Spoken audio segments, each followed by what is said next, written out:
నమస్తే welcome to current affairs. కుక్క పిల్ల అగ్గి పుల్ల సబ్బు బిల్ల కాదేది కవితకు అనర్హం అన్నారు శ్రీశ్రీ. ఇప్పుడు మన నేతలు కాదేది రాజకీయానికి అనర్హం అంటున్నారు. అవును, సార్వత్రిక ఎన్నికల వేళ ప్రతి దాన్ని రాజకీయం చేస్తున్నారు, రాజకీయాల కోసం వాడుకుంటున్నారు. ఈ విషయంలో శుద్ధపూసలెవరూ లేరు, అందరూ అంతే అన్నట్లుగా వ్యవహరిస్తున్నారు. అయోధ్య విషయంలోనూ అదే జరుగుతోంది. అయోధ్యను బీజేపీ రాజకీయంగా వాడుకుంటుందని ఆరోపించిన విపక్షాలు అయోధ్య వైపుకు చూడలేదు, అక్కడితో ఆగిపోలేదు.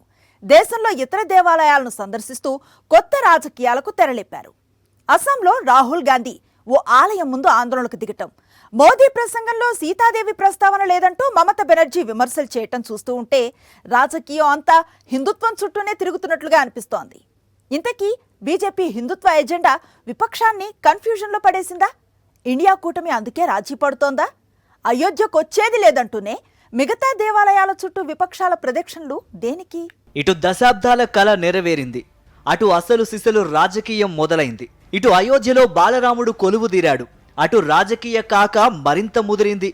మొదటి నుంచి అయోధ్యను బీజేపీ రాజకీయ అస్త్రంగా వాడుకుంటుందనేది విపక్షాల ఆరోపణ. అందుకే ఆహ్వానాలు అందినా అయోధ్య వైపు చూడలేదు ఆ విపక్షాలు. అక్కడితో ఆగిపోతే బాగుండేది, కానీ హిందుత్వం విషయంలో విపక్షాలు రాజీ పడుతున్నట్టు కనిపిస్తోంది. అందుకే అయోధ్యలో శ్రీరాముడు కొలువుదీరిన వేళ అటువైపు చూడకుండా దేశంలోని మిగతా ఆలయాలకు క్యూ కట్టారు విపక్ష నేతలు. అయితే శ్రీరాముడి ప్రాణప్రతిష్ఠ మహోత్సవంలో మోదీ పాల్గొన్న విపక్షాలు ఆ క్రతువుకు దూరంగా ఉన్నా అంతా రాజకీయమే అన్న వాదన బలంగా వినిపిస్తోంది.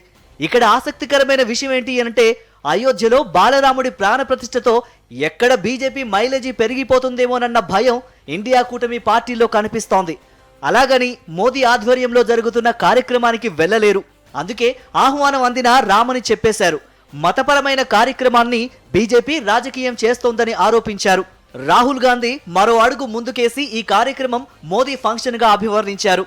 ఇంకా నిర్మాణమే పూర్తి కాని ఆలయంలో ప్రాణప్రతిష్ఠ జరిపి బీజేపీ తన ఓటు బ్యాంకును పెంచుకోవాలని చూస్తోందని శరద్ పవార్, లాలూ ప్రసాద్, ఉద్ధవ్ ఠాక్రే ఆరోపించారు.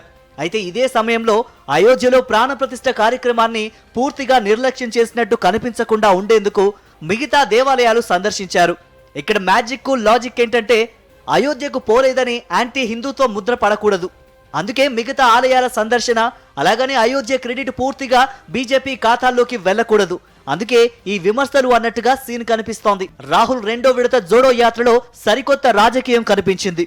అటు అయోధ్యలో మోదీ బాలరాముడి ప్రాణప్రతిష్ఠ కార్యక్రమంలో ఉంటే, ఇటు అస్సోంలో రాహుల్ గాంధీ ఓ ఆలయాన్ని సందర్శించే ప్రయత్నం చేశారు. ఇదే సమయంలో రాహుల్ కు చేదు అనుభవం ఎదురైంది. రాహుల్ బతద్రవ సత్ర ఆలయాన్ని సందర్శించకుండా అధికారులు అడ్డుకున్నారు. నిజానికి రాహుల్ గాంధీ మధ్యాహ్నం 3 గంటల లోపు ఆలయాన్ని సందర్శించడం కుదరదని గత ఆదివారమే తేల్చి చెప్పారు అధికారులు. అయినా రాహుల్ ఆలయానికి వెళ్లారు. దీంతో ఊహించినట్టుగానే అనుమతిని నిరాకరించారు. దీంతో రాహుల్ గాంధీ అధికారులతో వాగ్వాదానికి దిగారు. మేము ఆలయాన్ని దర్శించుకోవాలని అనుకుంటున్నాం, నేనేం నేరం చేశా, ఎందుకు ఆలయంలోకి అనుమతించడం లేదు, మేము సమస్యల్ని సృష్టించడానికి రాలేదంటూ వాగ్వాదానికి దిగారు. ఆలయంలో ఎవరు ప్రవేశించాలో కూడా ప్రధాని మోదీనే నిర్ణయిస్తారా ఏంటి అంటూ ఆగ్రహం వ్యక్తం చేశారు. ఈ ఘటన తర్వాత నాగోలో స్థానిక కాంగ్రెస్ నేతలు కార్యకర్తలతో రోడ్డుపై బైఠాయించి నిరసన చేపట్టారు. ఇక అస్సోంలో రాహుల్ జోడో యాత్ర ఉద్రిక్తతల మధ్య సాగుతోంది. రీసెంట్ గా రాహుల్ యాత్రా మార్గంలోకి కొంతమంది బీజేపీ కార్యకర్తలు దూసుకొచ్చి జై శ్రీరామ్, మోదీ మోదీ అంటూ నినాదాలు చేశారు. అయితే వాళ్ళు అంతటితో ఆగకుండా మరింత గట్టిగా జై శ్రీరామ్, మోదీ అంటూ నినాదాలు చేశారు. దీంతో ఒక్కసారిగా రాహుల్ గాంధీ సహనం కోల్పోయారు. దీంతో వెంటనే బస్సు దిగిన ఆయన నినాదాలు చేస్తున్న వారితో చేతులు కలిపేందుకు ప్రయత్నించారు. అయితే రాహుల్ గాంధీ ముఖంలో కోపం కనిపించింది. బీజేపీ కార్యకర్తలు గేరావుకు సంబంధించిన వీడియోను రాహుల్ గాంధీ సోషల్ మీడియాలో షేర్ చేశారు. ఆలయంలోకి ఎంట్రీ కాంట్రవర్సీతో మొదలు రాహుల్ యాత్ర ఉద్రిక్తతల మధ్య సాగుతోంది. రాహుల్ సుమారు 500 మంది కార్యకర్తలతో కలిసి గౌహతి నగరంలోకి ప్రవేశించేందుకు ప్రయత్నించారు. కాంగ్రెస్ ర్యాలీని అడ్డుకునేందుకు పోలీసులు భారీ బందోబస్తు ఏర్పాటు చేశారు. రోడ్లపై బారికేడ్లను ఏర్పాటు చేసి నిలువరించే ప్రయత్నం చేశారు. అయినప్పటికీ బారికేడ్లను దాటుకుని రావడంతో పోలీసులు కార్యకర్తల మధ్య ఘర్షణ జరిగింది. ఈ ఘటనపై అస్సాం సీఎం హిమంత బిశ్వ శర్మ తీవ్ర ఆగ్రహం వ్యక్తం చేశారు. రాహుల్ గాంధీపై ఎఫ్ఐఆర్ నమోదు చేయాలని డీజీపీని ఆదేశించారు. ఘర్షణలు జరిగేలా కార్యకర్తలను రెచ్చగొట్టినందుకు కేసు ఫైల్ చేయాలని తెలిపారు. అయితే గుహవాటి రోడ్లపై కాంగ్రెస్ యాత్రకు అనుమతి లేదని ప్రభుత్వం చెప్పింది. వర్కింగ్ డే రోజు కావడంతో కీలక నగరమైన రహదారులపై యాత్రను అనుమతించడం వల్ల ట్రాఫిక్ జామ్ అవుతుందని తెలిపింది. ఈ రోడ్డులో బదులు అస్సాం దిశగా జాతీయ రహదారి మార్గంలో చేపట్టాలని సూచించింది. అయినా రాహుల్ వినిపించుకోకపోవడంతో కేసు నమోదైంది. ఇక మమతా బెనర్జీ విషయానికొస్తే ఆమె మరో కోణంలో మోదీపై అటాక్ చేశారు. మోదీ మహిళా వ్యతిరేకి అంటూ విరుచుకుపడ్డారు. అందుకే సీత ప్రస్తావన ఎక్కడా తేలేదంటూ మండిపడ్డారు. మోదీ ఒక్కరే కాదు, మొత్తం బీజేపీనే స్త్రీ వ్యతిరేక పార్టీ అంటూ దుయ్యబట్టారు. అయోధ్య రామ మందిరంలోని రాముడి ప్రాణ ప్రతిష్ఠ జరిగిన రోజే మమతా బీజేపీపై మాటల దాడి చేశారు. బీజేపీ వాళ్ళు రాముడి గురించే మాట్లాడుతారు, సీతాదేవి గురించి ఎందుకు మాట్లాడరు?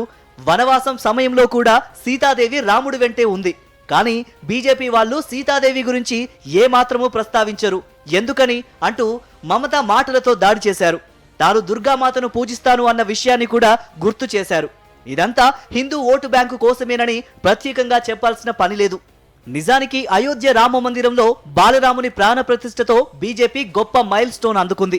ఇదంతా సార్వత్రిక ఎన్నికల ముందు జరగడంతో ఆ క్రెడిట్ మొత్తం బీజేపీ ఖాతాలోకి పోయి అదంతా ఓట్ల రూపంలో ఎక్కడ టర్న్ అవుతోందన్న భయం ఇండియా కూటమిలో పార్టీలను వెంటాడుతోంది. అందుకే బీజేపీని కార్నర్ చేయాలని చూస్తున్నాయి. అయినా అయోధ్యకు వచ్చేది లేదంటూనే మిగతా దేవాలయాల చుట్టూ విపక్షాల ప్రదక్షిణలు ఎందుకు చేస్తున్నారో ఎవరికీ అర్థం కాని విషయం. ఓ రకంగా బీజేపీ హిందుత్వ అజెండా విపక్షాన్ని కన్ఫ్యూజన్లో పడేసినట్టే కనిపిస్తోంది. అందుకే అటు అయోధ్యకు వెళ్లలేదన్న డ్యామేజీ కంట్రోల్కు ఇటు మిగతా ఆలయాలు సందర్శించే పని పెట్టుకున్నారు. అయినా ప్రతిపక్షాలు కూడా రామనామంలో తడుస్తూ ఉంటే బీజేపీకి మాత్రమే రాముడు పరిమితమవుతాడా అనేదే ఇప్పుడు ప్రశ్న. చూడాలి రాముడి చుట్టూ రాజకీయం ఎంతవరకు నడుస్తుందో.